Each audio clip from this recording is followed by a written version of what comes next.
যেটা দেখা যাচ্ছে ১৫০ ফিট উপরে top of the light house, fire island Robert Moses light হাউসের উপরে বাতাসে তারা উড়ে যাচ্ছে। আমার ছেলের বউ আছে অহনা, তারা আমার ছেলের চশমা কিন্তু এর মধ্যে উড়ে গেছে, পড়ে গেছে নিচে। এখন আমি রেডি হচ্ছি, আবার ড্রোন ওড়াবো, কিন্তু বাতাস প্রচণ্ডভাবে বাতাস বইছে 65 মাইলস পার আওয়ার। কিন্তু উড়াতে পারবো কিনা জানি না, তবু আমি আজকে রিস্ক নেব, কারণ আমি অনেকবার এসেছি, চেষ্টা করেছি এখানে একটা ড্রোনের ফুটেজ নেওয়ার জন্য। যতবারই এসেছি বাতাস যেন কখনই কম থাকে না। আজ আমি এই বাতাসের মধ্যেই ওড়াবো, কিন্তু ওড়ানো শুরু করেছি, কিন্তু দুলছে, আমার ড্রোন দুলছে।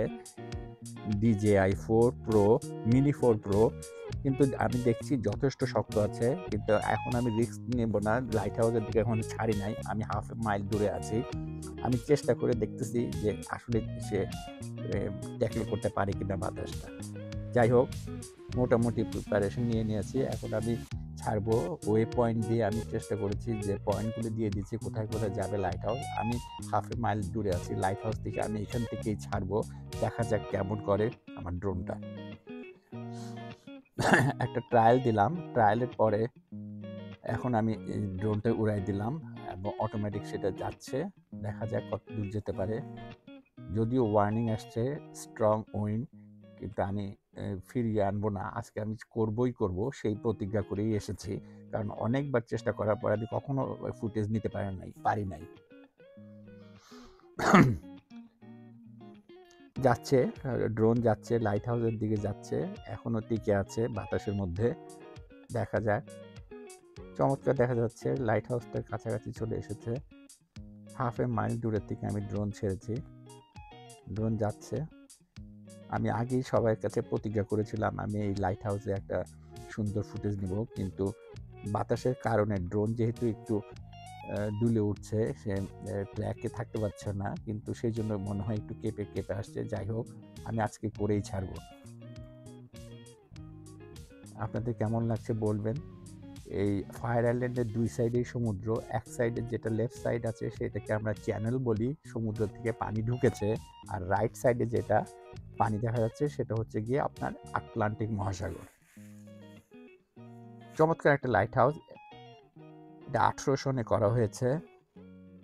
যেহেতু এই দিক দিয়ে আপনার যখন উডেন শিপগুলো ছিল, উডেন শিপগুলো সিটি ম্যানহাটান থেকে ছাড়তো, আপনার লিবার্টি যে স্ট্যাচু অফ লিবার্টি আছে ওদিক থেকে ছাড়তো, তারপরে এই দিক দিয়ে আপনার ইউরোপে যেত জাহাজগুলো। সেই জন্য খুব প্রয়োজন ছিল এই লাইট হাউস। আজকে লাইট হাউসের হিস্ট্রিটা আমরা শুনে এসেছি। লাইট হাউসের কাছাকাছি পৌঁছে গেছে ড্রোন। বাতাস প্রচণ্ড, ওয়ার্নিং আসছে, ওয়ার্নিং দেখা যাচ্ছে, উপরে হেডিং আসছে, your drone may not come back, return to home. যাই হোক, তারপরও আমি রিস্ক আজকে নেবই নেব।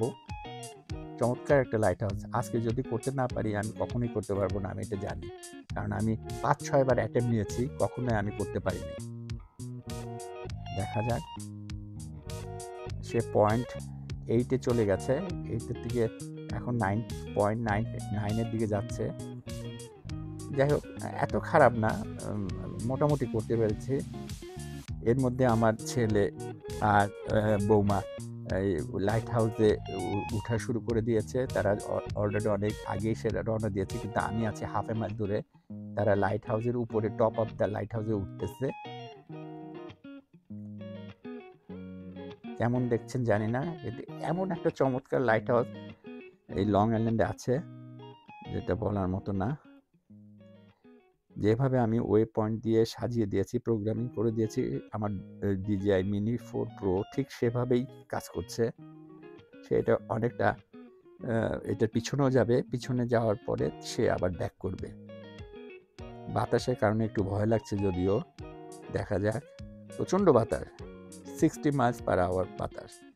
আমি আমার ড্রোনের স্পিড দিয়েছি 15 মাইলস পার আওয়ার। সে এখানে এটা হচ্ছে গিয়ে আপনার 12 পয়েন্টে টাচ করলো।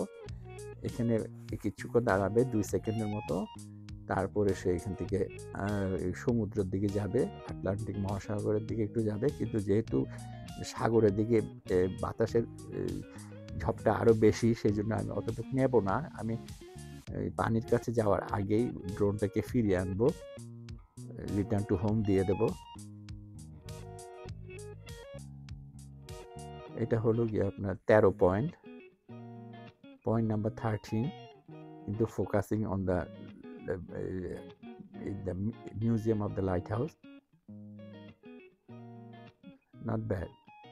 দেখা যাক কেমন। একটু কেঁপে উঠলো, যেহেতু ঝাপটায়, বাতাসের ঝাপটায় ড্রোন কেঁপে কেঁপে উঠতেছে। যদিও গিম্বেল আছে, তারপরেও সে স্টেবল রাখতে পারছে না ক্যামেরা। পুরো লাইট হাউসটা দেখা যাচ্ছে না। আর একটু হাইট যদি, আল্টিটিউড যদি একটু বেশি দিতাম তাহলে মনে হয় ভালো হতো। যাই হোক, আপনারা দেখতে পাচ্ছেন ফায়ার আইল্যান্ডের দুই সাইডে পানি। রাইট সাইডে পানিটা হচ্ছে চ্যানেল এখন, আর লেফট সাইডে পানিটা হচ্ছে আপনার আটলান্টিক মহাসাগর। এখন এটা ফিরে আসতেছে, আমরা যেখানে বসে আছি হাফ এ মাইল দূরে, সেখানে ফিরে আসতেছে, ফিরে আসছে সে। দিনটা তেমন উজ্জ্বল রোদ ছিল না, আপনার সামান্য মেঘলা, সূর্য একবার আসে একবার যায়, কিন্তু খারাপ না ওয়েদার, কিন্তু বাতাসের জন্য যত প্রবলেম। মাঝে মাঝে ওড়াতে যাই ড্রোন ওড়ানো আমার একটা শখ, মনে হয় যেন ঘুড়ি উড়াচ্ছি। আগে ছোটোবেলায় যে আনন্দটা পেতাম ঠিক সেই রকমই আনন্দ লাগে আমি যখন ওড়াই। এখন আমার ছেলেও বলছে সেও নাকি একটা ড্রোন কিনবে, তারও নাকি ইচ্ছা হচ্ছে। সে আমার পাশে বসেছিল, কিন্তু এখন সে রওনা দিয়ে দিয়েছে, লাইট হাউসে নাকি সে উপরে উঠবে। তার সাথে তার আমার যে বৌমা অহনাও আছে। ফিরে আসছে ড্রোন আমাদের কাছে, অলমোস্ট চলে এসেছে। আপনারা হয়তো দেখতে পাচ্ছেন আমরা কোথায় বসে আছি। ওই যে আপনার ডেকটা দেখা যাচ্ছে, আপনার দুটা রাস্তার লেফট সাইডে একটা ডেকের মতো দেখা যাচ্ছে, ওখানে আমরা বসেছিলাম। জিপিএস ফলো করে চলে আসতেছে জিপিএস। যাই হোক, সাকসেসফুলি ফিরিয়ে আনতে পারছি। আমি কিন্তু আরও অনেকক্ষণ চালানোর কথা ড্রোন, কিন্তু যেহেতু বাতাসের ঝাপটায় সে ঠিক মতো স্পিড রক্ষা করতে পারছে না, ব্যাটারিও তাড়াতাড়ি শেষ হয়ে যাচ্ছে। এই যে নিচে যে ডেকটা দেখা যাচ্ছে, সেখানেই আমরা বসে আছি। এখন সে আমাদের মাথার উপরে এসে পড়েছে অলমোস্ট।